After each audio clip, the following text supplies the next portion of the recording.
country's bicentennial spirit is alive in neighborhoods all over America. I'm John Warner, administrator of the nation's bicentennial. Today, millions of Americans are involved in bicentennial programs and events. 1 year ago, there were just 2,000 bicentennial communities. Today, we are approaching 10,000. 1 year ago, the Bicentennial Administration had listed only 5,000 projects and events. Today, the list is approaching 50,000. Are you a part of it?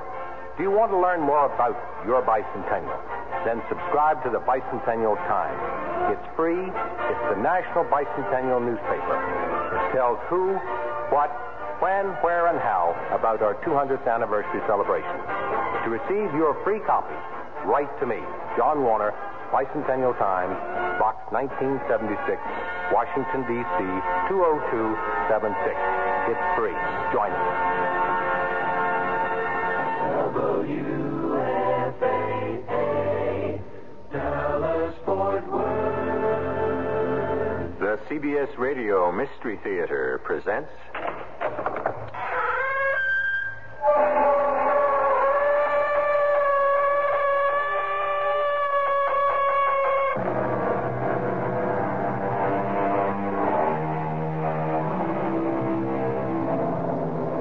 Come in. Welcome. I'm E.G. Marshall.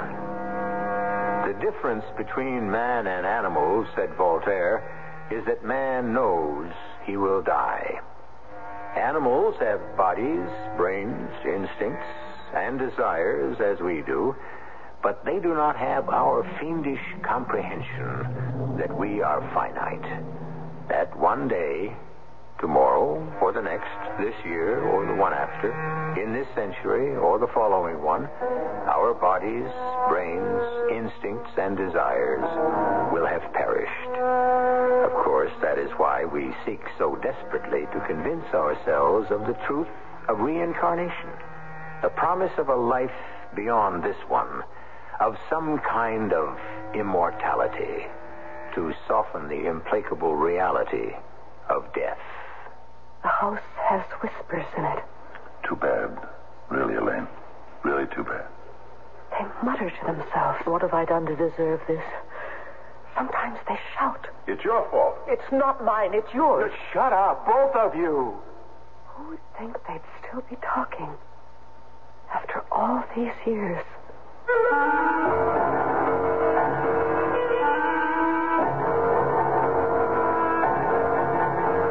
Our mystery drama, The Intruders, was written especially for the Mystery Theater by Elspeth Eric and stars Lois Nettleton. It is sponsored in part by Buick Motor Division and Carrier Air Conditioning. I'll be back shortly with Act One. To the man who bought the Skyhawk, to the girl in the Century, we're glad you like your Buicks, glad you set your spirit free. And to the family from Ohio, to the folks up in St. Paul, nice to see you join us, nice to see you all. Say, that Buick Century of yours is some car. Thanks, we like it. Yeah, and that tie you have on is really nice. Oh, thank you. Yeah, I see you have the V6 engine. Look at all that room. Isn't that something? I'll tell you something else that's something. Over 250,000 people have already bought 1976 Buick. I bet they're really nice people. Do you think they'd like to come over for dinner? All 250,000 of them? Well, I suppose we'd have to borrow some folding chairs. Yeah, wait a minute. Your mother has a couple. It's nice to see you join us. We're glad it came to be. Nice to see you join us. Glad your spirit's free. Buick, dedicated to the free spirit in just about everyone. I don't believe it. Tell me again. Okay. The Internal Revenue Service has over 80 free publications to help answer all those taxing questions you have on your mind. Uh-huh. What if I'm a flagpole sitter whose pole was attacked by termites? All right. Flagpole, termites. It's publications 547 and 584. An ant left me an elephant, under 12 years of age, for me to care for. Mm-hmm. Adolescent elephant, 501. People throw money when my 98-year-old uncle lifts weights at the beach. Is that income? Mm-hmm. 554 and 525. Does the IRS have an answer for everything? Well, just about. There are over 80 free publications for the asking at any IRS district office. You can write for them by using the order blank on your 1040 tax package. Yep, over 80 tax answering publications. Free from the IRS.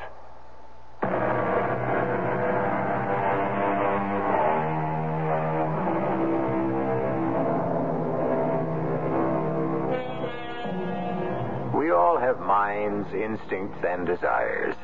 And we all live with the knowledge that one day they will all run down and come to a stop. And the world will spin on, oblivious and indifferent to the fact that we no longer inhabit it. So perhaps the fear that chills our blood is not so much that life will be over as it is that we will have so wasted it as to have left no impression whatever on the world we leave behind.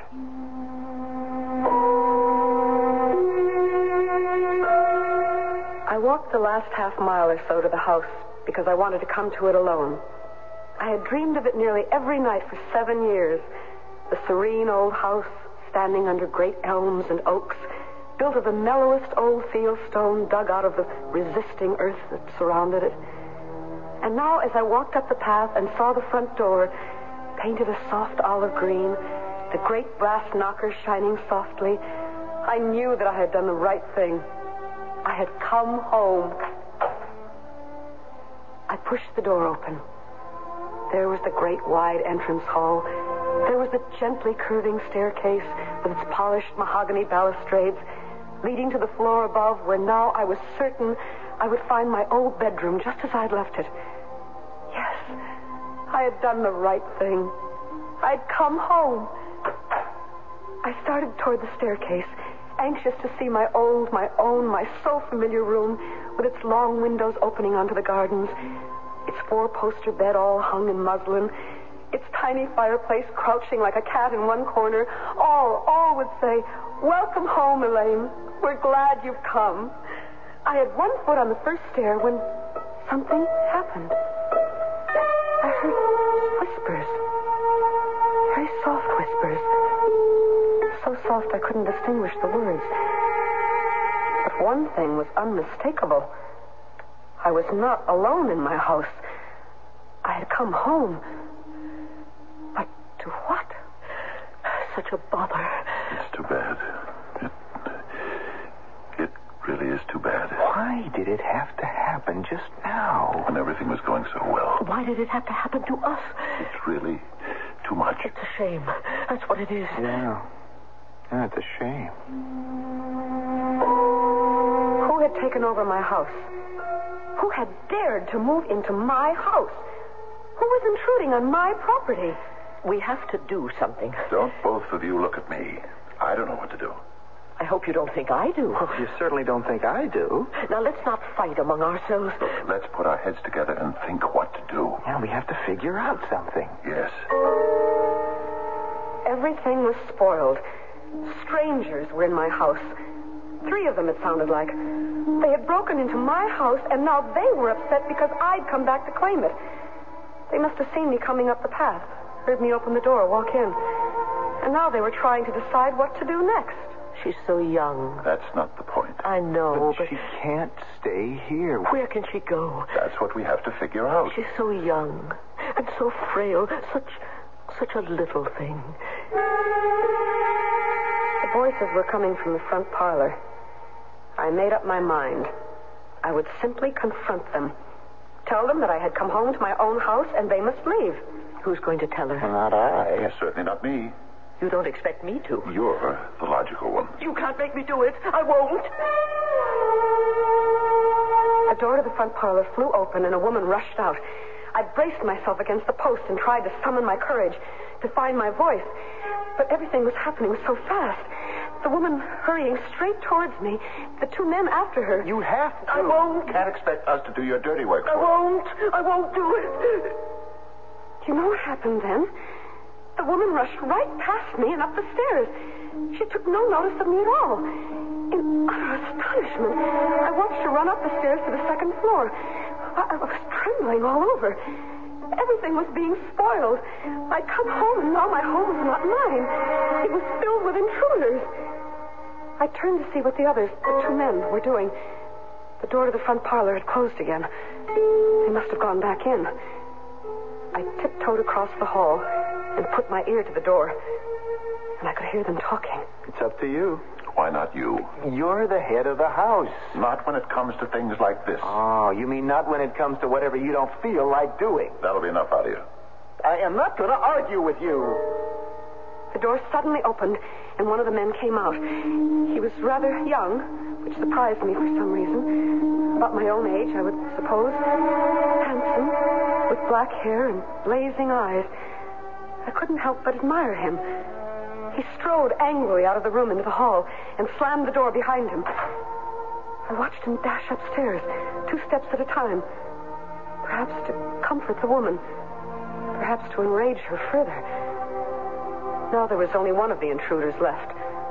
I would confront him, demand what right he had to be in my house, and order him to leave. When he had complied, then I could deal with the other 2. You will leave my house at once. My voice lacked all conviction. I was embarrassed, mortified. The man, older than the other one who had just passed me in the hall, was standing at a window looking out. And it would seem, hearing nothing. For he didn't even turn his head at the sound of my voice. He simply stared, unseeing, out the window. Then his hands gripped his head. A quivering sigh turned into a deep sob. His whole great body shook, and his knees bent until they touched the floor. Lord. Help me, Lord. I cannot bear it. I cannot. Lord God in heaven, help me. Help me, or I am lost. I stood stock still at the door. All my anger had left me. All my indignation, all my resolve to rid my house of these usurpers. I had only a huge desire to cross over to him, put my arms around his big shoulders, and draw his head to my breast. Whatever his trouble, whatever his misery, I wanted only to comfort him. I did what I could. I did my best. Lord, you know I meant nothing but good. I never meant that things should be like this. I meant only the best. Only the best. I felt sobs in my own throat. A sympathy I had not known for years. A love for another human overcame me. A human I did not recognize, did not know. He turned slowly and started for the door. I held out both my arms. Forgive me. I'm sorry. So sorry for whatever it is I have done. Then the most astounding thing happened. As I stepped forward to embrace him, he lifted his gaze from the floor, looked straight into my face, into my eyes, which by now were as full of tears as his own, and he said, Am I never to be forgiven? And having said those words, not to me, not to anyone, he walked to the door. The jacket of his coat brushed my dress as he walked past me to the door, which was open, went straight through into the hall, and vanished from my sight. I was alone in the parlor. Whatever I had expected my homecoming to be, it was not this. No, never this. To be the outsider in a place that belonged to me? I went upstairs. But before I reached the room that had always been mine, I passed another room. A big square room with a big double bed. And on it lay the woman. I crossed over to her. She was sleeping, but her lips moved. And I bent over to try to catch the words. Baby. Baby. That was all she said. But she kept saying it. Baby. Baby. I put my ear close to her mouth to try to catch another word, but I heard only baby, repeated over and over. Then I was suddenly aware, and I felt a chill sweep through me. I was aware that from her mouth no breath escaped. Not a breath. There was no feeling of her breath upon my cheek. I ran from the room. Across the upstairs hall, the door to another room stood open. Inside, the young man with the black hair and blazing eyes was pacing up and down. I watched him for almost a minute from the doorway, but he never looked up or took any notice of me. Suddenly, he grabbed a vase of flowers from a table and dashed it to the floor. Damn! The explosion of his anger drove me away and downstairs. I ran to the back of the house, to the kitchen. There, seated at the big work table, was the man.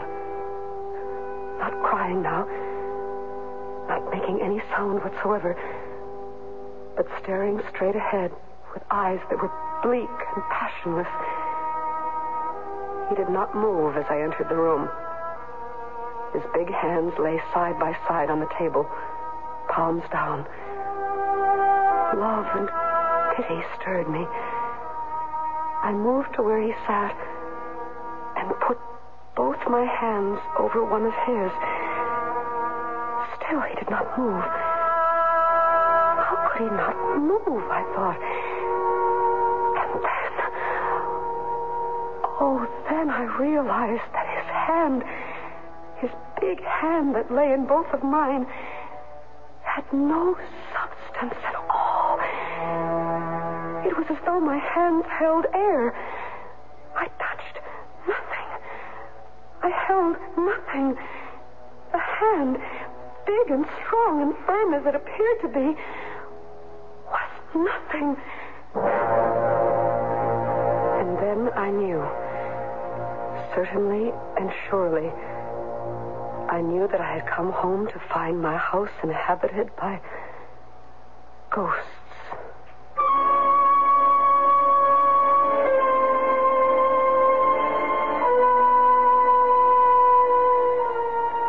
What could be worse than coming home after a long absence to find your house occupied by 3 ghosts? Well, I'll tell you what could be worse. To find that some persons had backed up a moving van to your door and made off with all your belongings. Or to discover that a fire had burned it to the ground. That would be worse. But 3 fairly civilized, seemingly non-violent ghosts? What's so bad about that? I'll be back shortly with Act 2. You want your house to be a home all year round. You can do it economically. No matter what the weather's like outside, you can change it so easily. So make summer a cooling thing. Turn winter into spring. It's the right time for Carrier. Carrier's right for the times. The higher energy costs go, the more you need Carrier heat pump air conditioning. It cools your home in summer, heats it in winter for up to half the cost of electric heat and less than most oil systems. So before you replace your old furnace or put in air conditioning, talk to your Carrier dealer about heat pump air conditioning. He's the expert. So make summer a cooling thing. Turn winter into spring. It's the right time for Carrier. Carrier's right for the times. Dreams. We all seek to understand the many ways in which God reveals His Word. The book of Job says this about dreams. God speaks first in one way and then in another, but no one notices. He speaks in dreams and visions that come in the night. When slumber comes on mankind and all men are asleep in bed, then it is he whispers in the ear of man, or may frighten him with fearful sights and turn him away from evil doing to save his soul from the pit. So listen to your dreams. They could guide you to new and positive directions. For your free booklet on dreams, write to the Foundation Church, 1147 First Avenue, New York, New York, 10021. That's the Foundation Church, 1147 First Avenue, New York, New York, 10021.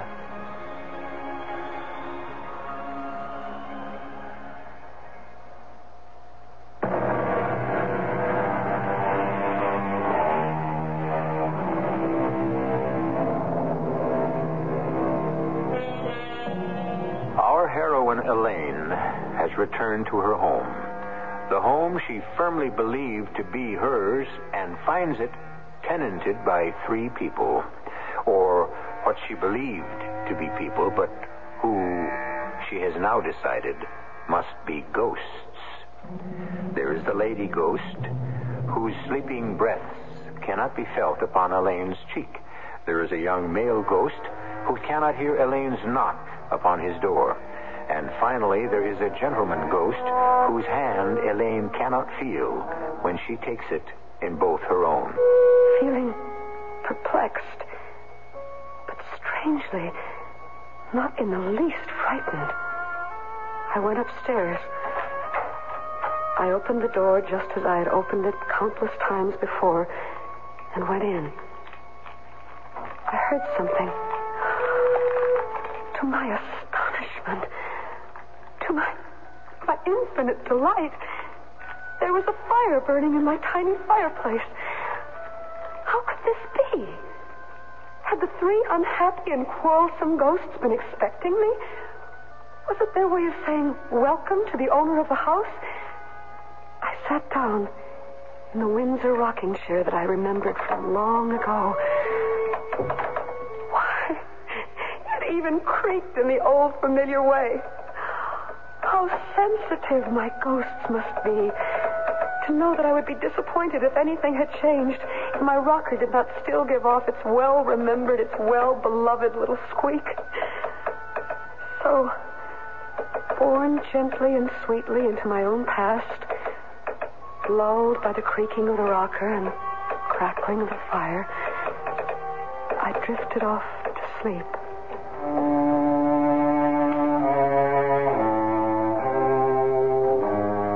I woke up feeling much refreshed. I washed my face a little, brushed my hair, and went downstairs. I wanted to go back to the kitchen where I'd left the elderly gentleman, my favorite, I must confess, of the 3 ghosts, though I felt pity for the woman and an odd attraction to the young man. This time, the old gentleman was not alone at the kitchen table. All 3 were there. The boy still looked angry. The woman still anxious and unhappy. Only the older man seemed to have composed himself. Now, I've heated up what's left of the lamb stew we had last night, and I want you all to eat some. Oh, I can't, Frederick. Neither can I. I want no nonsense from either of you. We have decisions to make, and we are not going to make them on an empty stomach. There's some for you, Elizabeth. Now, eat it all. And, Fred, some for you. Now, come on, dig in. And some for me. Oh, and there's milk in that pitcher, so help yourselves.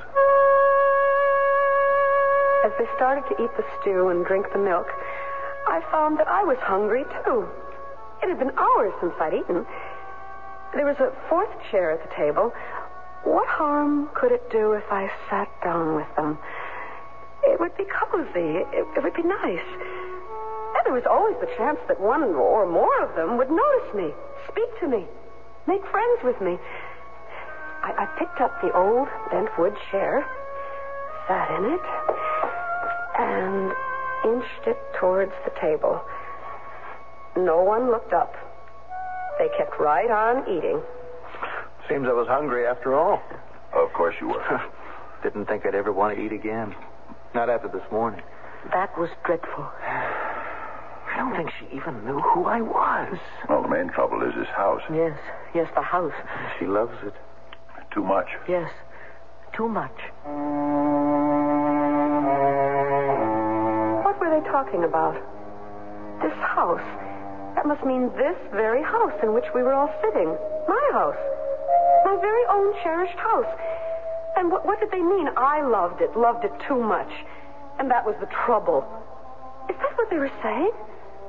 Oh, really? My temper flared a little.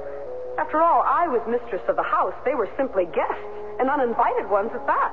I was the owner of the house. Meanwhile, I was hungry, and no one was offering me anything. The lady ghost had not even touched her stew. I picked up her spoon and dipped into her bowl. Delicious. Oh, I couldn't think when anything had tasted so good. I picked up the pitcher of milk, since I had no glass, and took a hearty gulp. Life was going to be pleasant if my ghosts kept cooking and cleaning for me. And there was always the possibility that one day they would see me as I saw them, and we would talk together, touch one another, be a close, if slightly peculiar little family.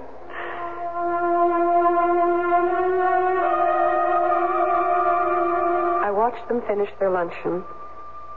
I'd volunteered a few remarks during the meal, and no one had paid the slightest attention.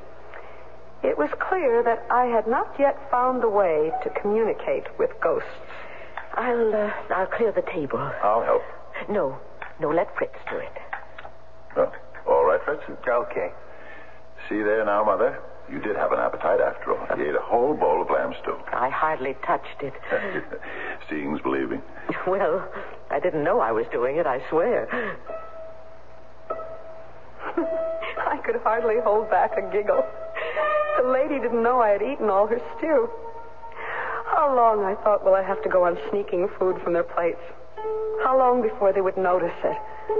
How long before they would notice me? Fritz, will you wash up? Oh, sure. I want to go out and pick the last of the roses. I'll come with you. Oh, good.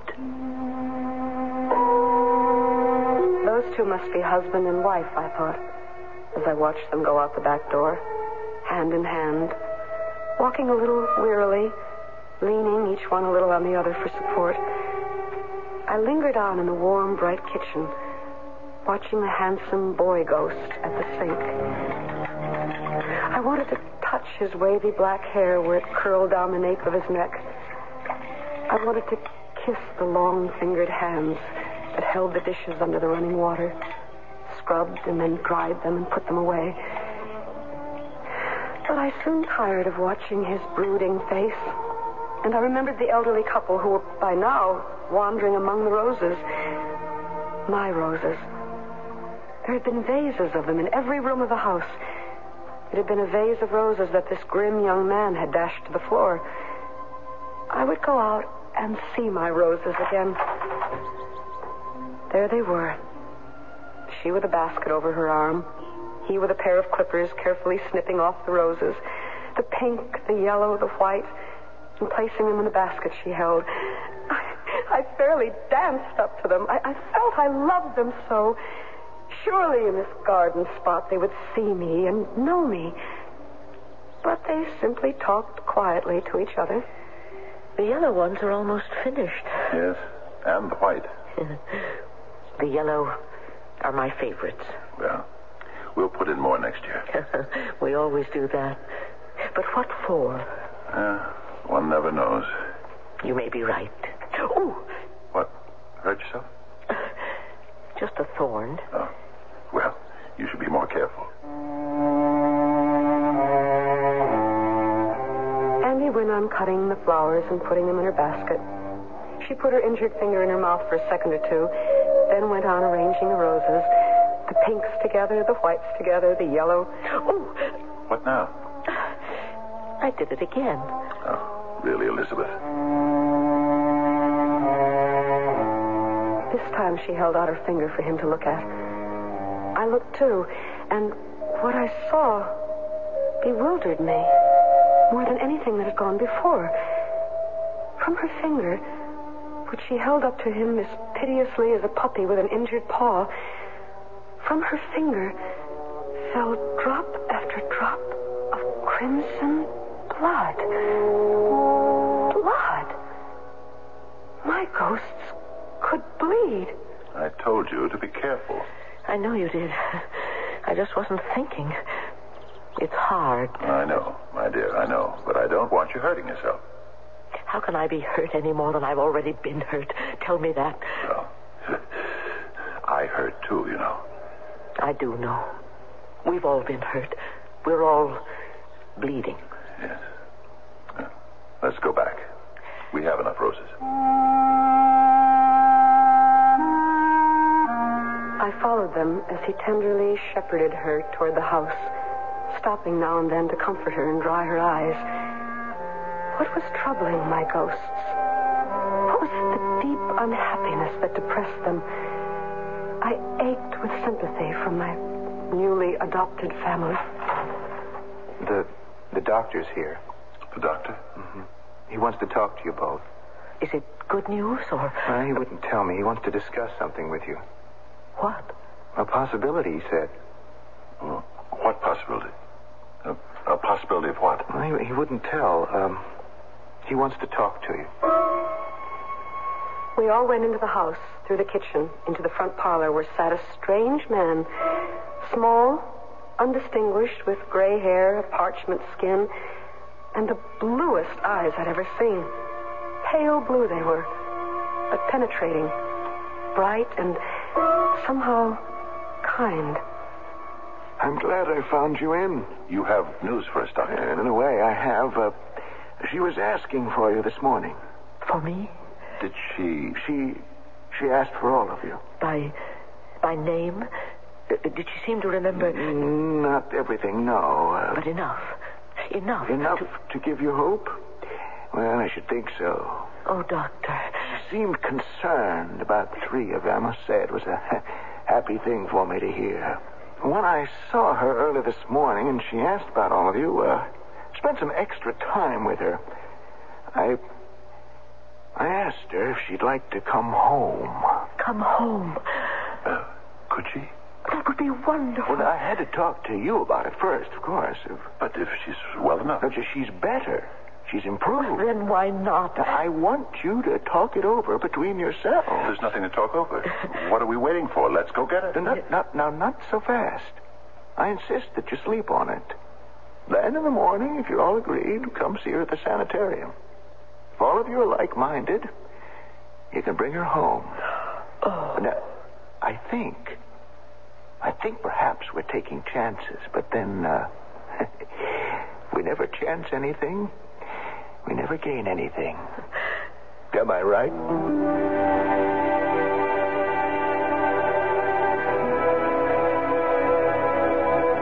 Was the doctor a ghost as well? Frankly, I couldn't make him out at all. That bit of homely philosophy, life is full of risks, but we must risk something to gain something, that didn't sound much like a ghost to me. To a ghost, after all, life is, well, what is it?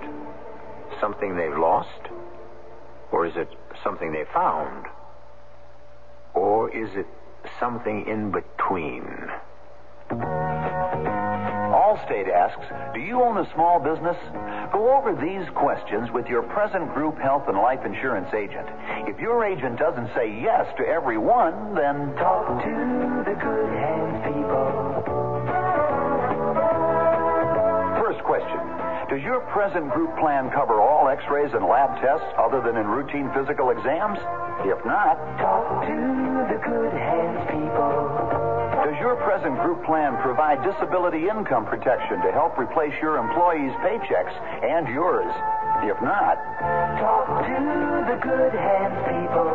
You're in good hands with Allstate. See your Allstate agent to find out what an Allstate plan costs, what is and isn't covered, including benefit reductions and terms under which insurance continues in force. Allstate Insurance Companies, available in most states to businesses that qualify.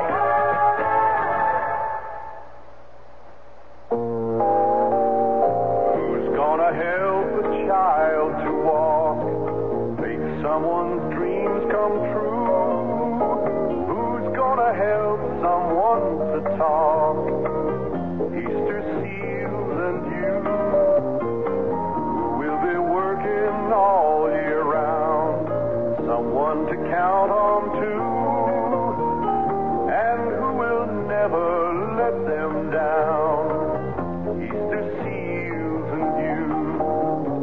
Easter Seals helps crippled children and adults push back the limitations of their handicaps.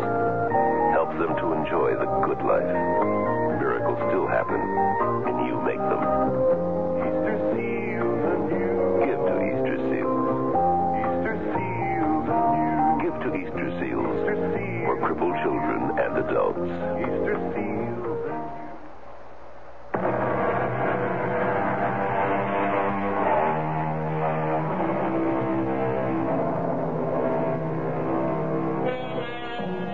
Our heroine at the end of Act 2 had made some slight progress toward establishing herself as mistress in her own house.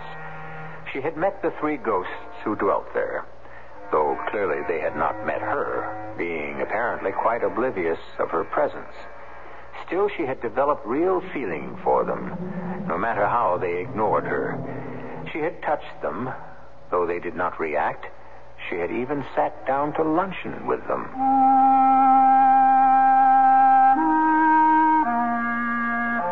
Now at last I knew what was troubling my 3 sweet ghosts.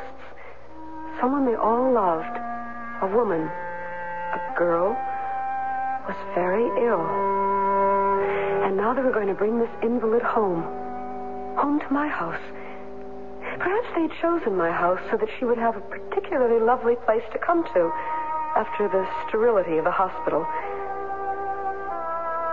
When I went to my pale blue room that night, there were fresh yellow roses in a white vase next to my bed.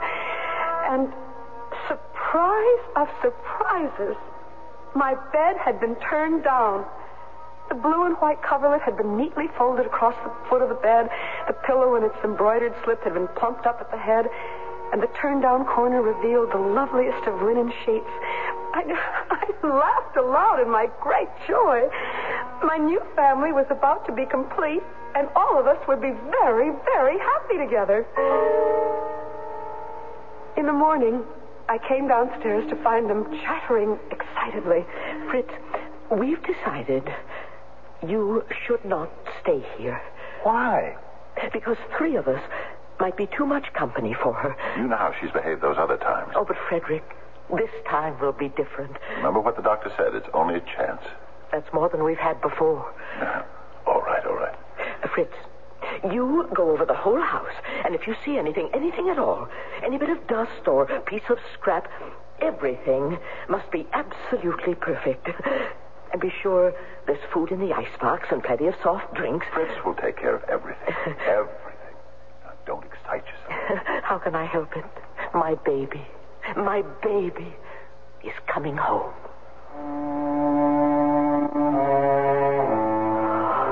So it was her baby. The day before, when I had bent over her, she lay sleeping in the bed, and had heard her whisper in her sleep over and over again the word baby. It was her child who was ill, who had been taken away from her, kept away for so long. Not a baby anymore, I suspected, but a girl. How big? How old? Would she be pretty? The older man brought a car around to the front door. He left it for a minute to go inside to get his wife, and that gave me just enough time to clamber into the back seat and scrunch myself way down on the floor. That way they would never see me. For I was becoming more and more certain that the time was very near when they would see me, when I would introduce myself properly and offer to share my house with them forever. But not just yet. We must all wait till the family was complete, till the one I'd never seen had been brought back from the sanitarium, till she was settled in, felt comfortable. Then they would begin to see me, hear me, touch me, love me. It was only a short drive to the sanitarium. Tomorrow, she and I will go shopping for clothes. That's too soon. Well, next week then. No, listen, we must be patient. Very gradual about this whole thing. I know. But let me dream. Dream away, darling. Dream away. I felt the car make a turn off the road to the right. Only then did I get up off the floor and look out the window. There stood a great white house. Pretty enough, though not nearly so handsome as mine. The couple got out and hurried up the broad marble steps and went inside. I slipped in with them before the door closed. The doctor I had seen at my house the day before came out of a room, greeted the man and his wife, and took them back with him into the same room. Once again, I managed to slip in before the door closed.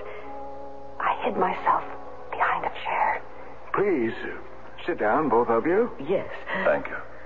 Well, now... How is she, Doctor? Yes. How is she this morning? Still improved? Well, I'm not sure. How can you be not sure?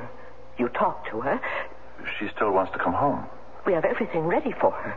Does she want to? Oh, yes, she still wants to come home more than before.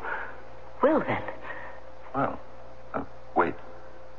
Doctor, there's more, isn't there? Yes, there's more. Well, tell us.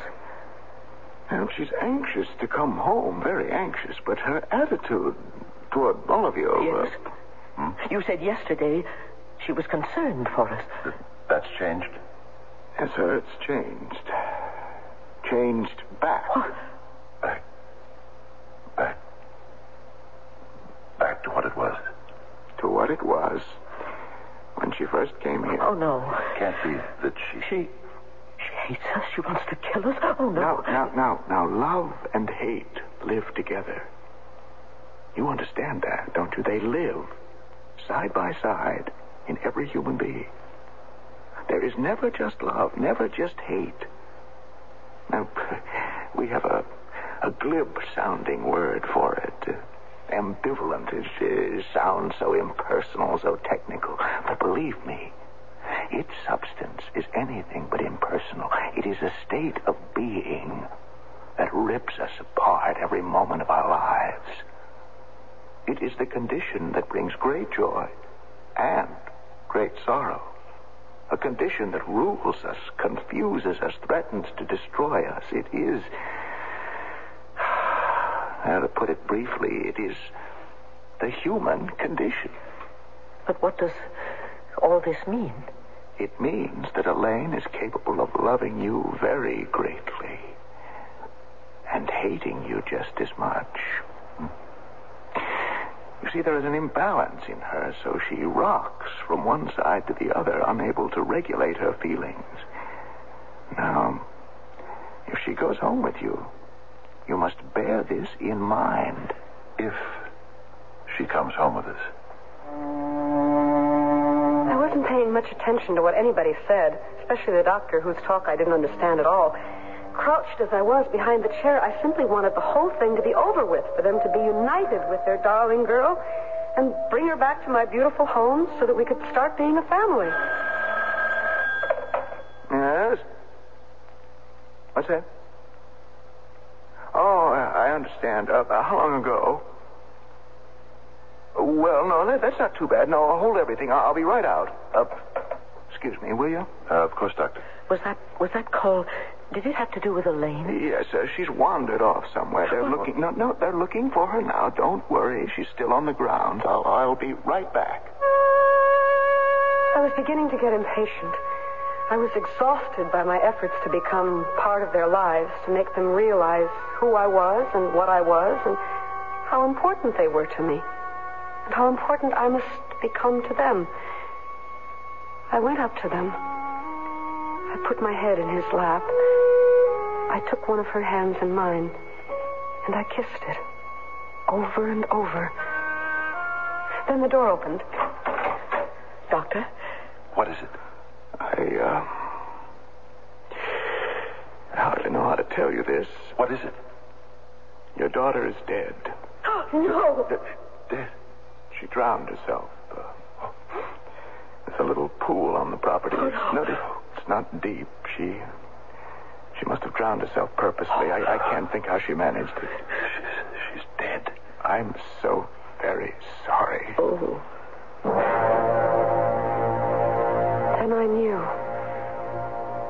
two who were still sitting there were not ghosts at all. They were people.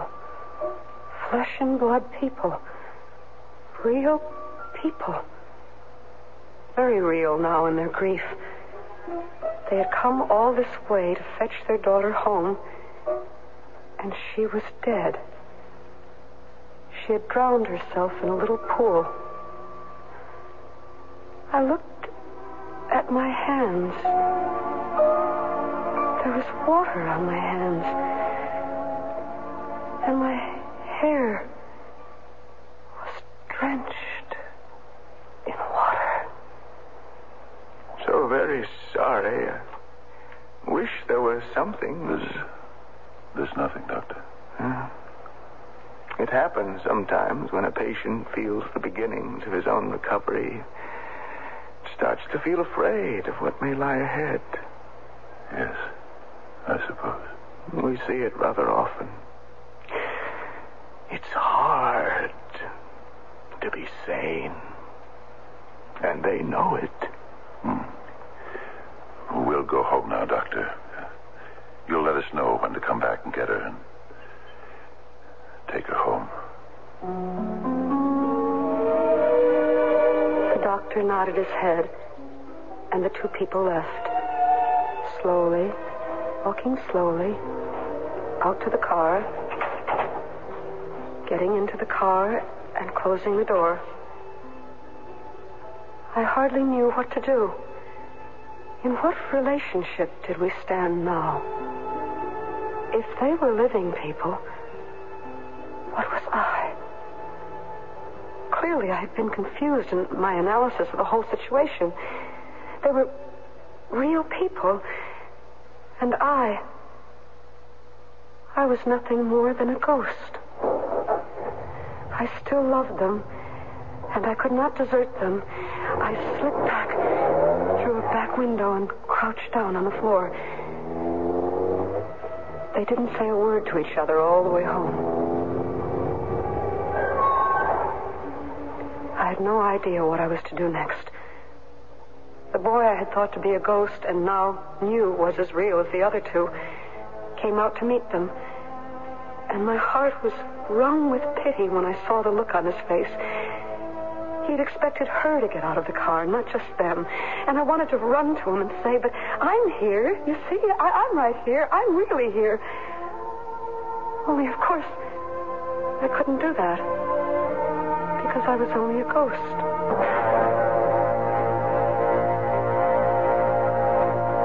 I've lived here for a whole year now. The house stays the same. I sleep every night in my pale blue room. Every night the bed is turned down, and I crawl between the pretty sheets. The next day it is made up again. This summer the roses were more beautiful than ever. I would go out to the rose garden every morning at daybreak and pick a yellow one and put it at her place at the breakfast table. She thinks he does it, and he lets her think so. Just this morning, I left a particularly beautiful one. Oh, Frederick.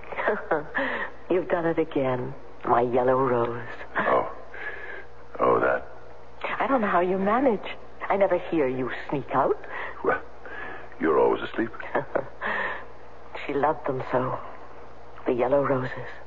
Yes, I know. Frederick. Yes, love. Do you feel sometimes that she's here in this house with us?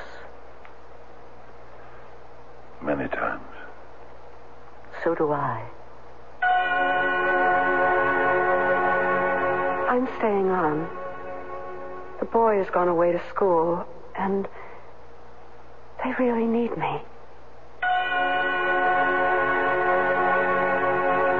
Everyone needs a ghost. No matter how busy our lives, how interesting our pleasures, there are depths of loneliness that neither work nor pleasure can plumb. A little core of ourselves that needs someone to talk to or simply to be with.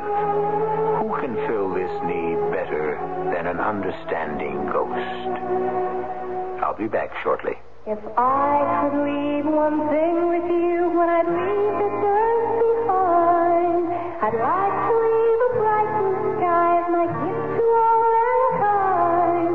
If I could choose just one small thing for the children I'd bequeath, a life forever healthy, something nice to breathe. Yes, this is my legacy.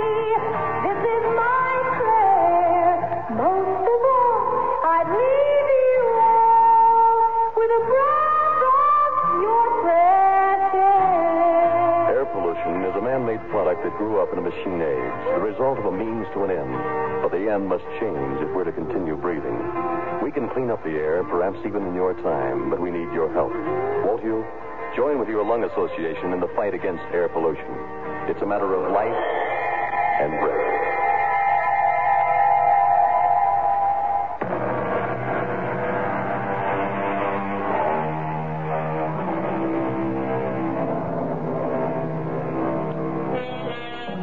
Yes, the more I think about it, the more certain I am that each of us not only needs a ghost, but has a ghost. We cannot see it or touch it or hear it, but it is there, and it keeps us company when there is no one else. A ghost, perhaps, is no more than a memory of someone once well loved. Our cast included Lois Nettleton, Carmen Matthews, Fred Gwynne, and Russell Horton. The entire production was under the direction of Hyman Brown. And now, a preview of our next tale. It's all right, Carl. It's just me. Allow Mr. Stevens here to look through the viewer. Well, you are about to meet the man you resemble so closely. I was looking through a viewer that fitted to my eyes like the mask on a periscope or an old stereopticon. By some trick of complementing mirrors, the entire room was revealed and somehow lighted at the same time, so that even though the drapes were drawn and the room, every detail was as clear as bright daylight. Too clear. As I looked at the man sitting on a chair facing me, I could feel my stomach churn like I was going to be sick. I was literally frozen with horror as I finally saw why Durward Drake had chosen to become a recluse. Radio Mystery Theater was sponsored in part by all state insurance companies.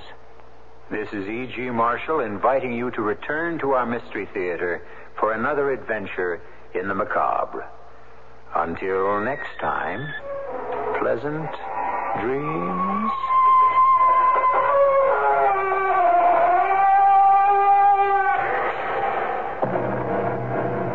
WFAA, Dallas, Fort Worth.